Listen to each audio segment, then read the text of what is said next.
let's talk. So I decided that February was going to be about goal action steps. This is such a common requested topic where people are like, I don't know how to pick goal action steps. I don't know how to figure them out, etc. So I've done series in the past. I did one years ago about goal action steps broken down by goal. I did another set last year broken down by goal. And this year we switched it up again. And instead of breaking it down by goal, I broke it up by type of action step. So all the lives that happened in February were about one-time steps, weekly steps, and daily steps. And then the last piece of this puzzle is probably the most common question that I get all the time. Should this action step go on my goals or on my to-do list? I get this question so often. Or how do you decide where to put it on? Or how do you know? Or some form of this topic or question. So much so that I actually made a video about it in 2021. It's been an FAQ for that long. And it was actually one of the earliest like goal tip videos that I made. I started talking about my own. No, that's not true. But the way that I phrased it made it sound like it was. But that can't possibly be true because I don't know, it doesn't matter. The point is that it's been an FAQ for a long time. So we're going to go through it again. What are the things to think about when you are deciding if you want your action step, your task, your item to be on your goal sheet or your to-do list? Now, the first thing I'm going to tell you is what you don't want to hear. And that's that there's no right answer. It's wherever you want it to go. It's truly wherever you want to put it. I am going to give you some things to think about. I'm going to give you some tips. The video is not ending here, but I want you to remember that there's no right answer. This is not a guide. This is not what topic was that I made a little decision tree. This is not that. This is not science. This is an art. This is you get to decide, and I'm going to give you some ways to think about it. But at the end of it all, you get to decide what list you want to put it on, and there's no right answer. Maybe you like to keep your goals streamlined and focused, right? You want to, and this totally applies no matter what goal planner you use, right? If you use my goal planner, if you use a different goal planner, all same rules apply. Maybe you like to keep your goals list very streamlined and focused, and you don't want to clutter it up with things that you have to get done, right? You have to buy a teacher gift for Teacher Appreciation Week. You have to get this thing done around the house, right? You think of it as your goals are the things that you want to do, and your to-do list are the things that you have to do. It doesn't always have to work that way, but a lot of us, I think that's how our brains operate. And you want to keep your goals focused and things separate. Or maybe so you put most things on your to-do list, right? Or maybe you're the other way around. Maybe you want your to-do list to be streamlined and focused, right? Maybe you want your to-do list to be like, these are the things I absolutely have to get done. Everything else is gravy. And you don't want your to-do list to be cluttered with the things that you really want to do, right? Because then if that's on the to-do list, you're going to always go pick those things instead of the things you have to do. So you're going to put more stuff on your goals list and less on your to-do list. Again, these are just things to keep you thinking. By the way, I'm going to tell you right now, at the end of when I'm done like talking about it, I'm going to ask you for examples. So start thinking about like, if you have an example of something specific that you've struggled with related to this in the past, we're going to talk about it. I'd love to deep dive with a couple people on your individual examples. Okay.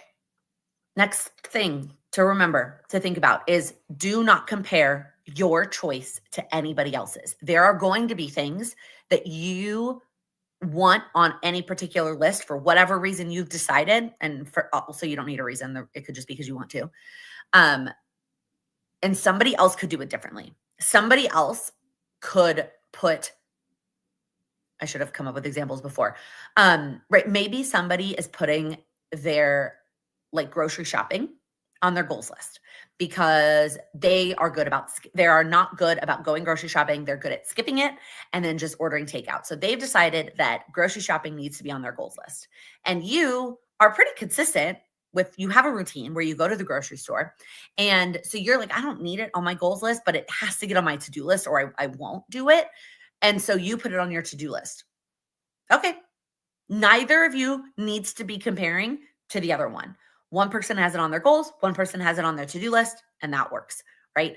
Do not compare your choice to anybody else's. And this is true in general for goals, right? I don't want you comparing your goals to other people's. I don't share my goals for you to compare yourself to me. I share my goals so that you can see a real person with a real life going on a real goal journey.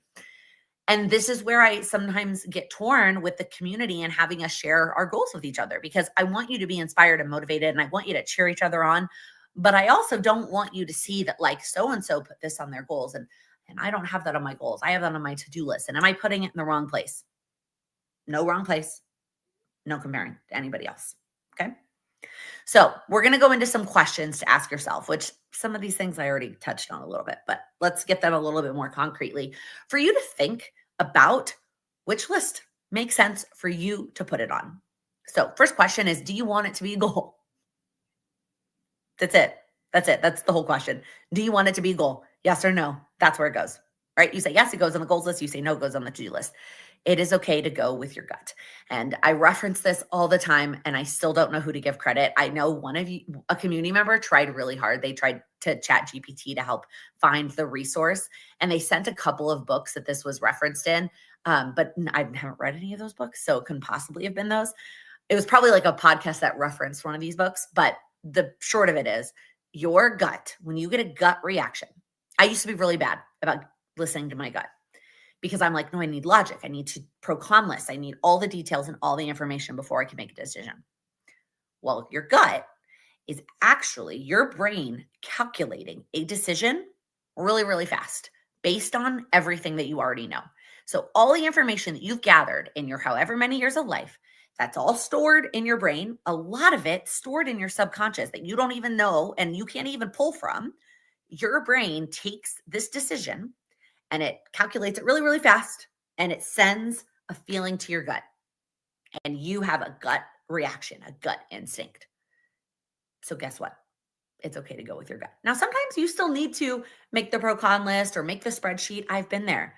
But do you know how many times I make the spreadsheet, I make the pro-con list, and I still go with my gut?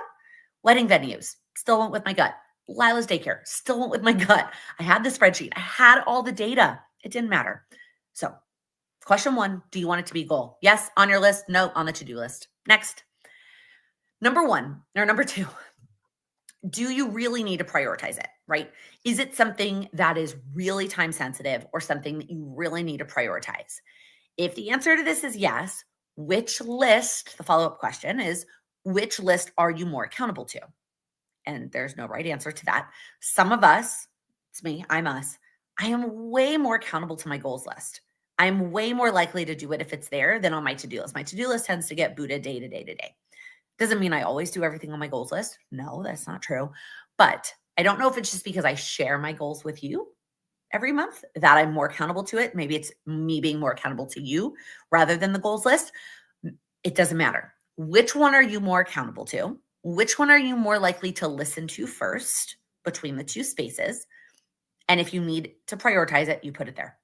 I don't care if it doesn't make sense to put it there. That's where it's going. Next one. Does it bring you joy? If the answer is yes, I like it on your goals list. I want our goals to make us happy.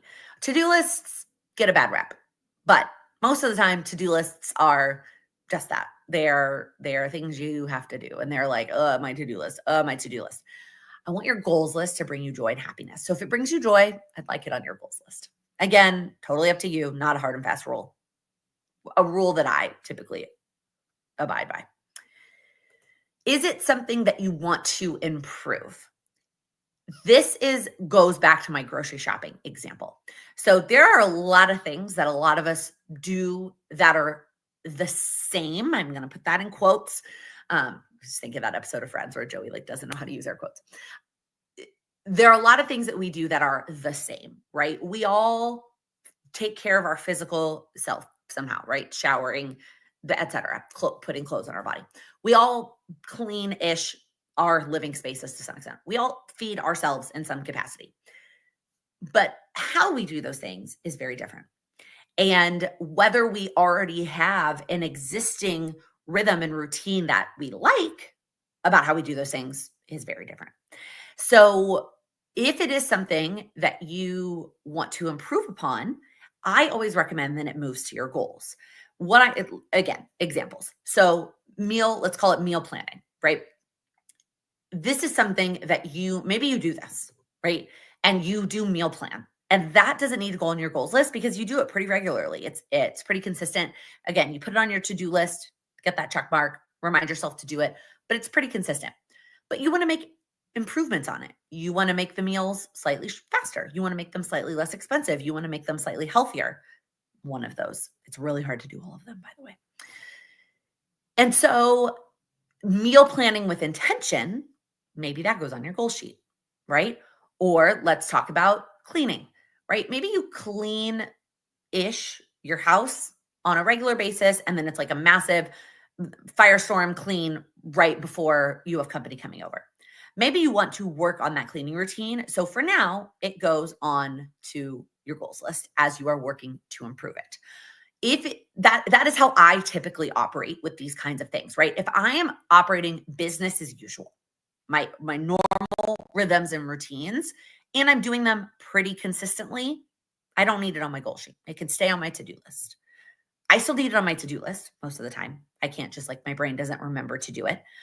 But if it's something that I want to make an improvement on, or I want to tweak it a little bit, then I will move it to my goal sheet. The other piece of this is that things might bounce back and forth a little bit between these lists, right? And you've seen me do this with my goals. There will be things that I will do pretty consistently, and then I move it back to my goal sheet because it needs a little bit more love. And whether that's an improvement or whether that's just getting it done or whether it's something I'm tweaking about it. And then once it's consistent again, it goes back to the to-do list. And things might bounce back and forth. You might find that in certain seasons of life, you need things in certain places, and then life changes and you move them somewhere else. Like Brittany's example of having a 1-month-old, right? There are definitely things that when I'm functioning at my regular self, I'm getting a full night's sleep and everything is regular. I don't need those things on a goal sheet or even sometimes on a to-do list.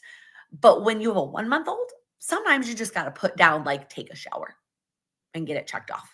Okay. So don't feel bad if there's something that has been off of one of the lists that you put it back on. Which brings me to question number 5. Does it fit with the overall vision for your life? And I guess a first step to this is having a vision for your life, or at least having a sense of what you want your life to feel like. And if you need exercises that help you with this, I've done day in the life or ideal day exercises before. I can link a video with that, where you kind of have a vision for what your ideal day would look like or feel like. And ask yourself, does this task fit in the overall vision? Notice I'm not asking, do you want to do it? I don't want to clean the litter box, but does having a clean litter box for Charlie and my family fit within the overall vision? Yeah, it does. It fits in the overall vision. If the answer to this question is a no, maybe it doesn't go on either list, right? Maybe it's sitting there because it's something you feel like you should do or everybody else is doing it. But if it doesn't fit within the overall vision, maybe it goes on neither list. And that's an option too, is that it doesn't go on either list. If you're struggling so hard to figure out which one it goes on, maybe the answer is neither. The last thing I will say before we move on to some examples, action is more important than it being on the right list. You following through on the steps, you doing the things that you want to do or need to do is more important than it being on the right list. That is important to remember when you find yourself sitting there playing this game. Which list? In the time that you thought about which list, could you have done it? Or could you at least made some progress towards it? Try not to get caught up and spend time overthinking something that really, again, for something that is such a frequently asked question for me, I'm like, it's really not that big of a deal. Just pick one. Now I know that some of you are like, but it is. And I've been there. I've totally been there. And I change my mind. Sometimes I'm like, I'm going to put it here. And then I'm like, well, it's not going to go there, right? Going back to this like creative time, maybe if I'd actually put it on my to-do list instead of just my goals, I would have done it. And that is something that I can revisit when I'm reflecting on my goals. But at the end of the day, you getting it done, action is more important than any of it being on the right